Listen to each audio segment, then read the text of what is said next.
On pense que le pari, on est persuadé, on est même sûr que le pari réussit. Le critère qui est toujours le même, c'est ces deux axes, c'est le bien-être de nos animaux avant tout. C'est toujours notre ligne rouge, c'est fondamental. C'est vraiment nos premiers partenaires qu'il faut chérir et on leur crée des territoires à leur mesure. Et on a pu voir que les cohabitations, que ce soit les bisons et les ours ou les ours et les coyotes se passent très bien. Donc c'est quelque chose de très positif. On a toujours, quand on travaille avec du vivant jusqu'au dernier moment, on peut avoir des inquiétudes. Et l'autre axe pour mesurer la réussite, c'est évidemment le taux de satisfaction de nos visiteurs. Et ils répondent en grande masse à nos questionnaires. Et il y a un engouement très important avec un taux de remplissage vraiment déjà très fort alors qu'on est ouvert depuis le 1er juin.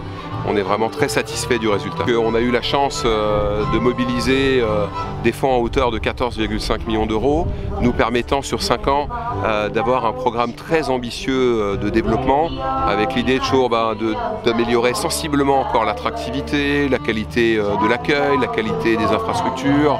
Et donc on a pu avoir un grand terrain de jeu fantastique. On a dû fournir beaucoup de jus de cerveau pour arriver à créer ce projet. On ne peut pas commander nos jouets en catalogue.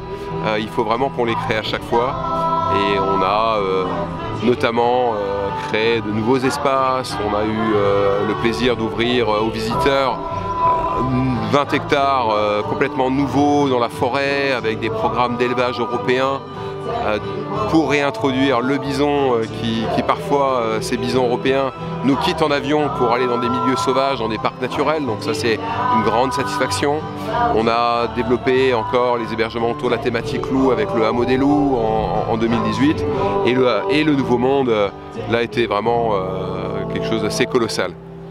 L'idée effectivement partie du parc mais avec un certain nombre de partenaires locaux, c'est d'étendre, effectivement c'est une réserve mondiale de l'UNESCO, hein, donc c'est un label qui me donne un label qui peut aller aussi pour l'architecture comme les quartiers de Neustadt à Strasbourg. Là c'est sur l'environnement, sur une richesse exceptionnelle qu'on a ici. On est au pays des étangs, donc il y a des milliers d'hectares d'étangs, de milieux humides, de milieux extraordinaires à préserver. Et donc on s'est engagé aux côtés des différents partenaires à obtenir une labellisation UNESCO au patrimoine mondial de l'UNESCO, et ce qui donnerait encore une vitrine et un moyen de communication et un outil de pédagogie vers le public important. Les 40 ans, on les veut très festifs. On aime bien être multidisciplinaire. On aime par exemple beaucoup la musique, l'art, la création au sens large. Donc il y aura beaucoup d'événements artistiques.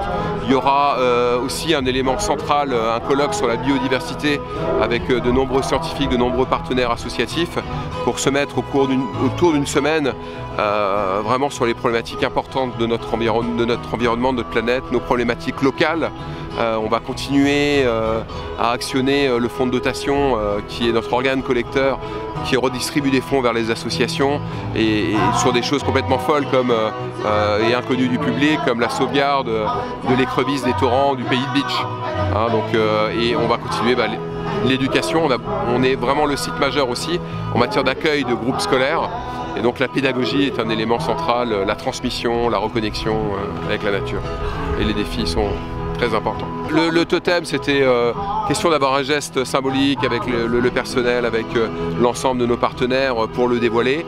On travaille depuis quelques années avec un artiste suisse-allemand qui fait de la sculpture sur bois, et on a voulu reprendre pour le lancement des 40 ans différentes symboliques du parc comme la présence du cerf, la biodiversité, etc. Donc c'était pour marquer l'événement.